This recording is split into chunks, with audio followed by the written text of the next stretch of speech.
Herbert Anthony Stevens IV, better known by his stage name Ab-Soul, is an American hip-hop recording artist from Carson, California.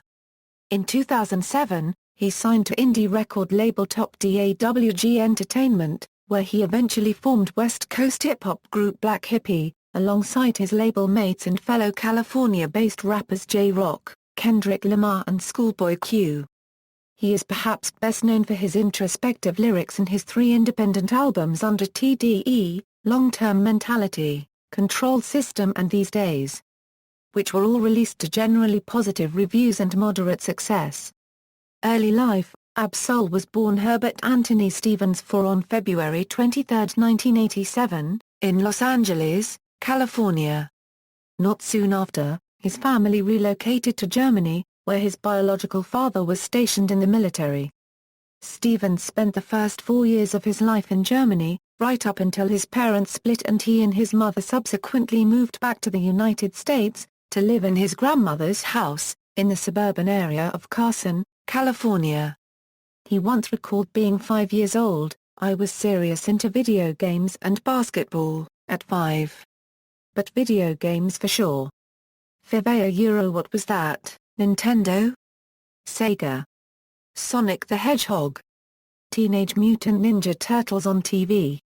But I know early on, I really liked Michael Jackson, like we all did. Newborn babies loved Michael Jackson." At age 10, Stevens contracted Stevens-Johnson syndrome, which caused him to be hospitalized and is the origin of his dark lips and light-sensitive eyes. At 10 years old, I got very sick. It was a pretty vivid day. I caught a rare virus called Stevens-Johnson syndrome. And it was very life-changing for me. It hindered my vision and my skin configuration. It definitely put a huge dent in my hoop dreams. I even kept trying to play. I tried to keep playing with my shades on. It was real funny when I think about it now. A lot of my friends were real cool about it. They wouldn't make me feel different or anything like that, but I just kind of figured I won't have the sharp vision for that. In his adolescent years, however, Stevens was severely teased about his condition. "When I had got sick when I was younger, of course it affected my lip skin, so coming up in school I had very dark lips and my eyes were low. I had to wear shades and shit. So I was quite peculiar. People teased me about my lips, and say I look high. I didn't even start smoking weed until after I graduated from high school."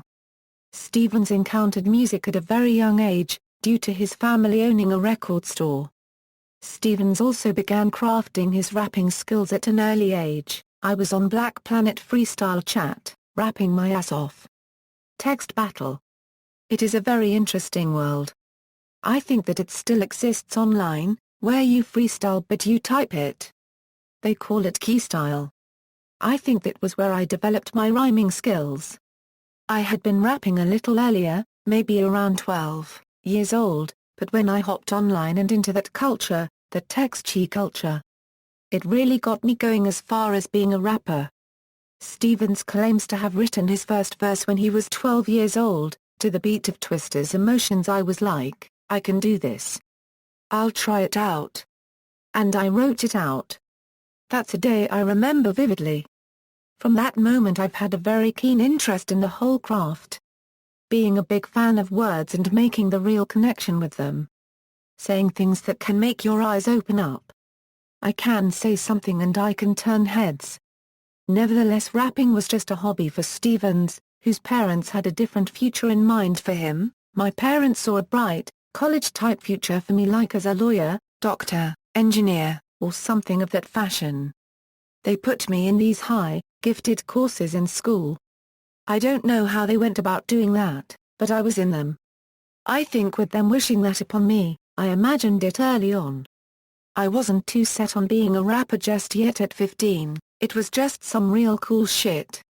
It was not until he graduated from high school that he began to take his music career seriously. "I just wanted to be tight with my raps, but I was growing a passion for it. Wasn't until after I graduated from high school and checked into the community college that I realized I wanted to be a rapper full-time. I probably did the equivalent of a half a semester total, in my attendance. I tried one semester and dropped out, and then I tried another semester and dropped out. So it just didn't work out. Musical career, 2002 to 2010, beginnings and signing to top Dawg Entertainment. In 2002, Stevens recorded his first song.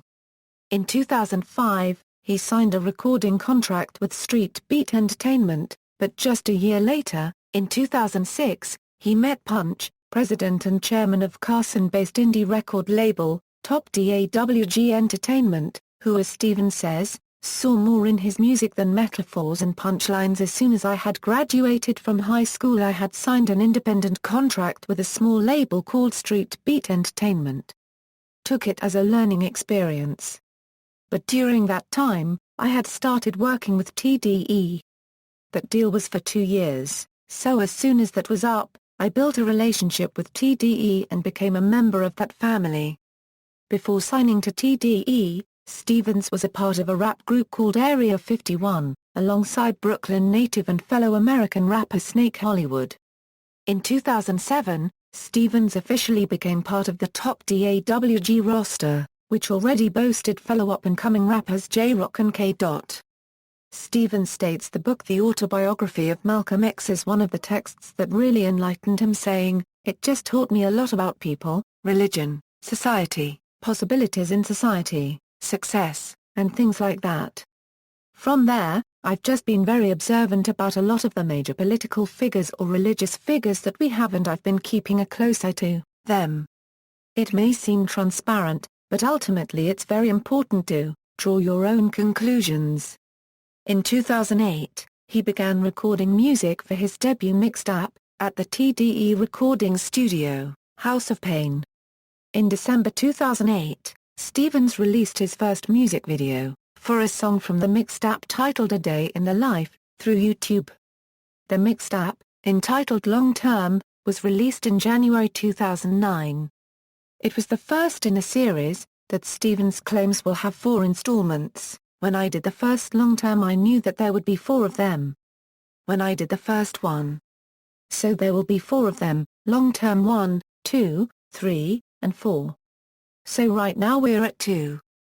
You'll have to wait for the next one. That's for the next Ab-Soul interview. In 2009, he formed supergroup Black Hippy, with his frequent collaborators and TDE label mates Schoolboy Q, J-Rock and K.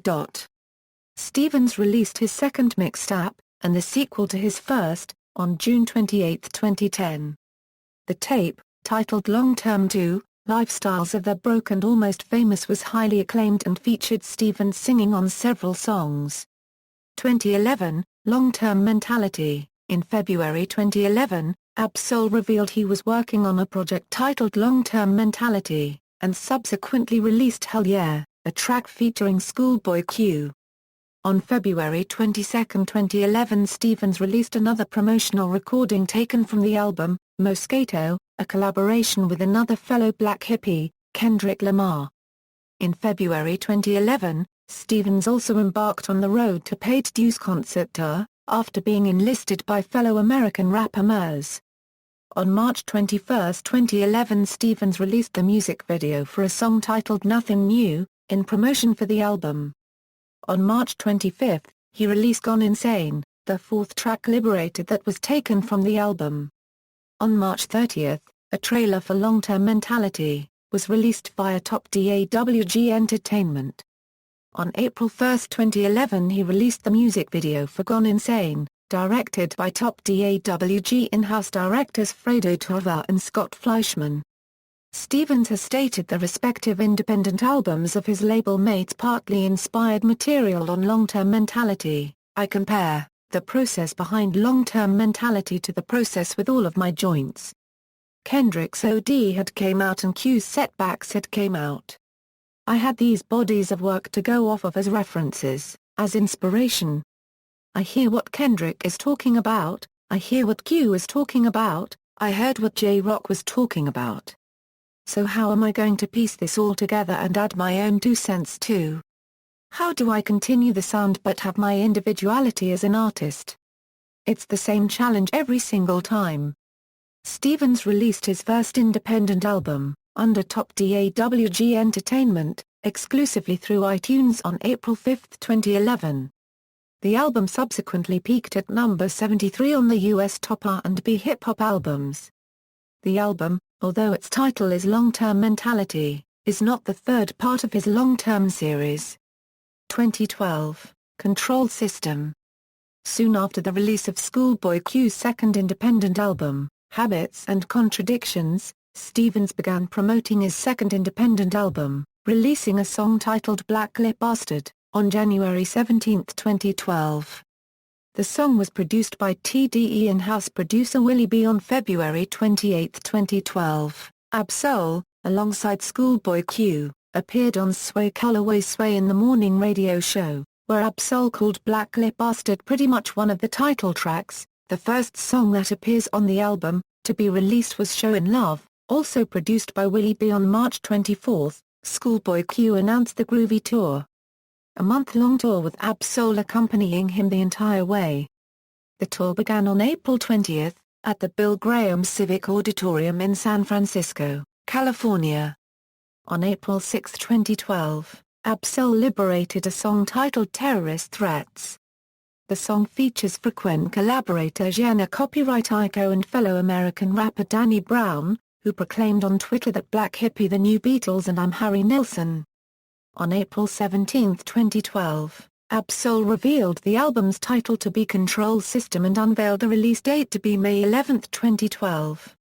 That same day, he also released a music video for Pineal Gland, a song inspired by the psychedelic drug DMT and of course the pineal gland, a small endocrine gland in the vertebrate brain. On April 24, 2012, Stevens released another song, SOPA. The song, produced by Nez and Rio, references the Stop Online Piracy Act, a United States bill introduced by U.S. Representative Lamar S. Smith, that would have allowed the U.S. government to control the Internet. On May 1, 2012, Ab-Soul released another music video, for a new song titled Empathy. The song features vocals from Stevens' late longtime girlfriend Alaray Joe, who had committed suicide earlier in February. Joe's death had a huge impact on Stevens and the recording process of Control System. On May 4, 2012, it was revealed Black Lip Bastard was remixed and would feature his Black Hippy cohorts, Rock, Lamar and Schoolboy Q. On May 8, 2012, his collaboration with Lamar, titled Illuminate, was released. The day before the album's release, Ab-Soul revealed the track listing and released snippets from the album. The album, as written on the back cover, is dedicated to the beautiful soul of Loriana Angel Johnson, also known as Alaray Joe. Control System was released exclusively through iTunes on May 11, 2012, under top Dawg Entertainment. The album sold approximately 5,300 units in an abbreviated week, debuting at number 83 on the Billboard 200 and appearing on several other Billboard charts as well. The album sold an estimated 3,700 the next week. During 2012, Stevens toured with the rest of Black Hippy and fellow American rapper Stally, on Bet's Music Matters tour. In late 2012, Stevens was featured on Joe Budden's mixtape A Loose Quarter on the track Cut from a Different Cloth. The song received praise as one of the best songs on the project. Budden has since announced that he and Ab-Soul have recorded many songs together which will be seeing the light of day in the near future. Budden went on to praise Ab-Soul as one of the best things going in hip-hop right now. 2012 A Euro Present, These Days A Euro and Other Upcoming Projects. In October 2012, American singer-songwriter and record producer JMSN, who previously produced Nibiru for Stevens earlier in August, for what his label called TDE Fan Appreciation Week, announced he and Stevens would be releasing a collaborative project together. The lead single for their collaborative album, which was set to be titled Unit 6, was officially released via iTunes on January 22, 2013. The single, titled You're Gone, features vocals from both artists, as well as production from JMSN. On March 26, 2013, it was announced that Ab-Soul would be featured on XXL's 2013 freshman class issue, alongside Schoolboy Q and other up-and-coming rappers. After a near 4-month hiatus, On August 6, 2013, Stevens released a new song produced by Willie B, titled Christopher Droner, alluding to former LAPD police officer Christopher Dorner. Along with the song, he announced he was working on a new solo project. The following day he would speak to XXL and say that he and JMSN had finished the Unit 6 album, however their management could not see eye to eye, so the project was ultimately shelved for a possible later release, with Stevens saying, "As of right now Euro unregistered trademark sounding like prequel to my album." He went on to confirm that JMSN and Gene Ico will appear on the upcoming solo project. On October 17, 2013, Stevens stated that he was close to finalizing the project. Then later that week, he confirmed that the project had been turned in for mixing and cleared up rumors that it was titled Black Lip Pastor. With the release of the 56th Annual Grammy Awards nominations, it was revealed Stevens was nominated for Album of the Year for his participation on Macklemore and Ryan Lewis' debut album, The Heist. On January 2, 2014, Stevens revealed he had turned in 2 projects to his label Top Dawg. Before the year 2013 was over, "I turned in 2 projects last year, yeah I know what you're thinking, let's see where this year takes me." He tweeted. On January 6, 2014, in an interview with Bootleg Kev, when speaking on the album Stevens stated, "Ali is mixing it right now, and that they were waiting on the perfect way to present the project, as a result of creative releases such as Nipsey Hussle's Crenshaw." He also revealed the album is about progression and confirmed there would be appearances from his TDE label mates, as well as production from hip-hop producer Statique Selector. On April 11, 2014, Stevens announced he was also working on the 3rd installment in the Longterm series. On May 5, 2014, Stevens took to Twitter to announce his 3rd album would be titled These Days a Euro. On May 30, 2014, Top Dawg management took to Twitter to reveal These Days is scheduled for a June 24 release date. That same day, TDE management also unveiled the cover art for the album and released a snippet of a music video for Stevens' song Stigmata. On June 21, 2014, Stevens released a music video for a song titled Closure, taken from These Days. The album debuted at number 11 on the US Billboard 200 chart, with first-week sales of 21,812 copies in the United States and has received generally positive reviews from music critics. Musical style, influences, Ab-Soul cites fellow American rappers Twista, Canibus, Eminem, Nas, Lupe Fiasco, and Jay-Z as major influences, with Jay-Z being his biggest. He stated, "There are many others, but those are the ones that come to mind at this time. Those artists are basically the template to my format as an MC. They all capture me with their music, whether it be the vibe, delivery, cadence, story, or just the lyrics in general." Discography. Longterm Mentality, Control System, These Days a Euro, see also. List of hip-hop musicians, List of people from California, Music of California. References. External links, Ab-Soul at AllMusic, Ab-Soul on MySpace, Ab-Soul on Twitter.